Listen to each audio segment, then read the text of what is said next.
Saat tentangan kontrak itu dijelaskan ya jam kerjanya segini, mungkin satu hari 8 jam. Nah, tetapi saat bekerja itu malah kerjanya bisa sampai 12 jam, 16 jam atau lebih gitu ya. Nah, kadang juga ada juga perusahaan yang di kontrak kita ditulis ada UQ, karena UQ itu kan wajib atau cuti berbayar. Nah, tetapi juga ada perusahaan yang nggak membayarkan UQ, nggak memberikan UQ.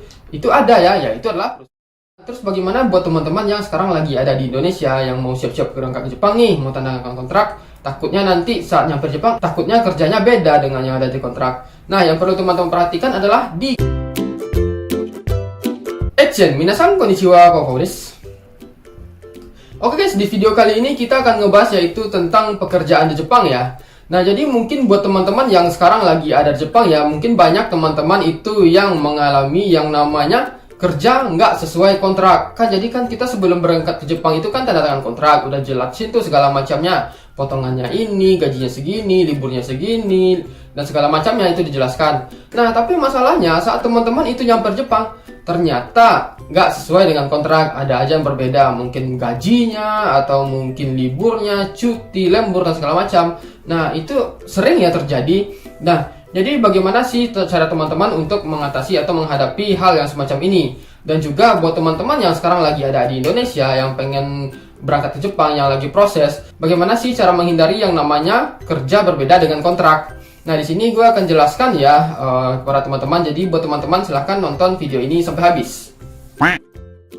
Nah, sebenarnya untuk kerja yang beda kontrak itu ya sebenarnya bisa dibilang wajar sih, sebenarnya nggak wajar ya, tetapi ini banyak terjadi ya, dan itu pun juga terjadi pada gue dan ayah juga ya. Nah, jadi waktu saat Gino Jisusai kan, gue itu kerja di bidang perhotelan, bukan bidang perhotelan sih, bidang cleaning di hotel gitu. Nah, waktu di kontrak itu dikatakan kalau seandainya di jam kerjanya itu tertulis dari jam 9 pagi sampai jam 5 sore. Nah, ternyata saat gue kerja di hotel dan nyampe Jepang, ternyata jam kerjanya itu beda. Ternyata masuknya itu dari jam 10 sampai jam 1. Berarti ada 3 jam ya, 11, 12, 1 ya. Nah, setelah itu nanti sore lanjut lagi sekitar jam 7, bisa sampai jam 10 atau sampai jam 11. Nah, jadi kadang total kerja itu bisa sampai 6 jam atau 7 jam dalam satu hari, seperti itu ya. Nah, itu memang benar-benar berbeda saat di tangan kontrak. Dan juga mungkin ada juga teman-teman yang saat tantangan kontrak itu dijelaskan ya jam kerjanya segini, mungkin satu hari 8 jam. Nah, tetapi saat bekerja itu malah kerjanya bisa sampai 12 jam, 16 jam atau lebih gitu ya. Itu sering ya terjadi. Nah, bagaimana sih cara teman-teman menghadapi hal seperti itu? Nah, sebenarnya kalau untuk jam kerja sendiri memang kadang relatif ya, apalagi khusus di bidang servis ya, kan jam kerjanya itu kalau di hotel ada yang hotelnya itu resort misalnya. Jadi kerjanya itu siang dan malam. Ada juga yang nanti mungkin seharian siang, nanti seharian malam, atau juga di pabrik juga seperti itu ya. Kadang jam kerja itu sifatnya relatif, dan saat teman-teman nyampe Jepang itu mungkin aja ganti ya. Nah, terus juga masalah gaji ya, mungkin saat teman-teman itu sebelumnya waktu di Indonesia tanda tangan kontrak, mungkin dijelaskan gajinya mungkin kita anggaplah sekitar 16 atau 160 ribu. Nah, ternyata potong-potong-potong dapatnya 13, anggaplah 13 seperti itu ya. Nah, tetapi saat teman-teman bekerja, mungkin gajinya itu kurang jadi 12,8 seperti itu, atau 12,9, atau mungkin bisa jadi naik gitu. Nah, hal seperti itu banyak ya faktor-faktor yang mempengaruhinya. Jadi buat teman-teman itu juga harus tahu ya, mungkin teman-teman tanda tangan kontraknya di tahun lalu, terus masuk Jepangnya tahun sekarang. Bisa jadi itu ada penyesuaian semacam pajak atau pembayaran-pembayaran yang berhubungan yang bisa membuat teman-teman itu membayarnya agak sedikit lebih ya. Mungkin pajaknya naik atau biaya listriknya yang naik segala macam. Itu mungkin aja ya bikin gaji teman-teman agak berubah. Nah, kalau seandainya cuma beda 1000-an atau beberapa ratus yen itu nggak masalah ya, karena mungkin penyesuaian harga atau biaya hidup tadi itu wajar. Nah, terus juga mungkin juga kalau teman-teman saat nyampe Jepang itu gajinya malah tambah gitu ya. Kemungkinan juga saat teman-teman masuk Jepang ternyata saitei jinggingnya naik atau upah minimumnya naik, atau kaisanya memberikan kelebihan upah. Itu wajar-wajar saja ya, dan itu bagus kalau seandainya dapat kenaikan gaji.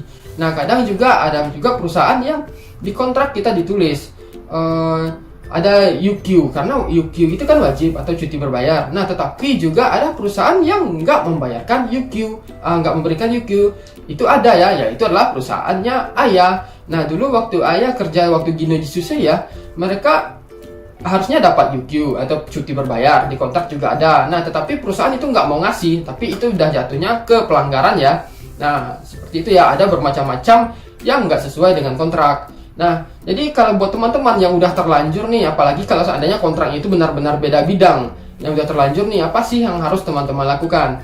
Nah, yang perlu teman-teman lakukan adalah diskusi ya, diskusi dengan, kalau Gino Jusek diskusi dengan Kumiai, kalau Tukute Gino diskusi dengan TSK ya. Jadi teman-teman diskusikan, loh kenapa sih kontraknya beda? Apa sih yang bisa bikin ini beda gitu? Itu teman-teman harus diskusi ya. Jadi nanti TSK-nya akan menjelaskan kepada teman-teman, jika kalau seandainya ada kesalahan, TSK-nya nanti akan memperbaiki kesalahan tersebut. Tetapi kalau seandainya ada kesalahan pemahaman dari teman-teman, nanti TSK-nya akan memberikan pemahaman, oh karena gajinya kurangnya kayak gini, berlebihnya seperti ini. Nah, itu akan dikasih tahu ya. Nah, itu untuk teman-teman yang ada di Jepang. Nah, terus bagaimana buat teman-teman yang sekarang lagi ada di Indonesia, yang mau siap-siap berangkat ke Jepang nih, mau tanda tangan kontrak, takutnya nanti saat nyampe Jepang, takutnya kerjanya beda dengan yang ada di kontrak. Nah, yang perlu teman-teman perhatikan adalah di kontraknya tersebut ya. Di kontraknya teman-teman lihat apakah gajinya dibayarkan sesuai, terus juga UQ, cuti, liburnya itu dikasih dengan yang semestinya atau enggak. Itu teman-teman cek dulu ya. Nah, terus juga perhatikan juga potongan-potongan yang teman-teman terima itu. Kadang juga ada orang yang udah tanda tangan kontrak atau udah dapat kontrak ya, tetapi mungkin ada beberapa potongan yang ada dimasukkan. Misalnya potongan listrik, air, dan gas, itu wajar ya, karena mungkin sesuai dengan kebutuhan. Tetapi pernah gue lihat teman-teman yang lihat kontraknya ke gue ya, itu gaji pokok, zangyo segala macam itu udah dijelasin, tetapi yang nggak dijelasin itu adalah potongan rumah. Nah, jadi ketika dilihatkan ini gaji bersihnya itu memang lumayan gaji bersihnya, tetapi belum dipotong dengan apartemen. Jadi nanti ketika gaji bersih teman-teman dipotong dengan tempat tinggal, itu pasti potongannya akan sangat besar ya, karena biaya tempat tinggal di Jepang ini sangat mahal. Nah, itu juga harus teman-teman perhatikan. Selain itu juga saat wawancara, teman-teman itu juga sebaiknya tanya ke usernya atau si pewawancaranya, apa-apa aja sih yang mungkin menjadi kekhawatiran teman-teman, baik itu masalah libur, cuti, atau jam kerja. Mungkin ada juga ya orang-orang yang nggak pengen kerjanya itu panjang. Jadi kadang ada teman-teman di Jepang ini kan orang bermacam-macam nih. Jadi ada yang pengen kerja itu mungkin satu hari 8 jam aja, atau satu hari 8 jam plus zangyo 2-4 jam, itu ada ya. Tapi ada juga orang yang dapat kerjaan itu bisa sampai sehari itu 16 jam gitu. Kan kadang ada orang yang nggak mau seperti itu. Kadang juga ada yang teman gue waktu itu dalam 1 bulan nggak ada libur, kerja terus. Memang di sisi lain memang pendapatan mereka jauh lebih besar seperti itu kan. Tapi ada juga orang yang nggak pengen kerja seperti itu kan. Nah, buat orang-orang yang mungkin nggak pernah kerja over ya, apalagi kerja malam, nah sebaiknya ditanyakan saat wawancara, ini kerjaannya ada kerja malamnya nggak, ada shift malamnya nggak, seperti itu.